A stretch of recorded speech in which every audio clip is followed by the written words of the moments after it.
తెలుగుదేశం పార్టీలోకి చేరికలు కొనసాగుతున్నాయి. వైసీపీకి చెందిన పలువురు నేతలు చంద్రబాబు నాయకత్వంలో పనిచేసేందుకు పార్టీలోకి వస్తున్నారు. విశాఖ జిల్లా ఎస్కోటకు చెందిన పలువురు వైసీపీ నాయకులు పసుపు కండువా కప్పుకున్నారు. ఎమ్మెల్సీ ఇందుకూరి రఘురాజు సతీమణి సుధారాణి, పలువురు ఎంపీపీలు, ఎంపీటీసీలు, సర్పంచులు పార్టీ జాతీయ ప్రధాన కార్యదర్శి నారా లోకేష్ సమక్షంలో టీడీపీ కండువా కప్పుకున్నారు. తప్పనిసరిగా ఈ సభకు నేను హామీ ఇస్తున్నాను. సొంత కుటుంబ సభ్యులుగా చూసుకునే బాధ్యత మాది. దాంట్లో మీకు ఎలాంటి డౌట్ అవసరం. మాది అంటున్నా కన్ను కొట్టిన తర్వాత మనది అంటాను. ఎందుకంటే అందరూ కుటుంబం. ఇప్పుడు ఒక కుటుంబంలో ఉంటాం. కుటుంబం ఉన్నప్పుడు చిన్న చిన్న విభేదాలు వస్తాయి. ఎవరు పర్ఫెక్ట్ కాదు. నేను దేవుని కాదు. 10 నిర్ణయాలు 3 తప్పు అవుతాయి. దాంట్లో డౌట్ లేదు.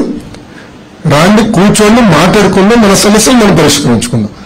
నేను అది నమ్ముకుంటా. సో నేను అనుకుందే రైతే, నేను ఎప్పుడు అనుకోను, బావగారే అనుకోరు. మా అందరికి రైతే లేదు. నేను చెప్పే కదా, క్యాబినెట్ మీటింగ్ లో దెబ్బలాడితే కూడా ఆయన ఎట్లా నాకు విసులుబాటు కల్పించారు. ఈరోజు పార్టీ మీటింగ్ లో కూడా మాట్లాడి స్వేచ్ఛ ఇస్తాడు ఆయన. అదే ఆయన గొప్ప గుణం. సో అలానే మేమందరం కూడా అతను ఉంటాం. రండి, 1 కాదు 2 సార్లు కాదు. నేనన్నా మిమ్మల్ని కన్విన్స్ చేయాలి, మీరన్నా నేను కన్విన్స్ చేయాలి. లేకపోతే 2 సార్లు కూర్చున్నాం, లేదంటే 3 సార్లు కూర్చున్నాం. కానీ మా లక్ష్యం ఒకటే, పనిచేసే వాళ్ళని ప్రోత్సహిస్తాం, పనిచేసే వాళ్ళకి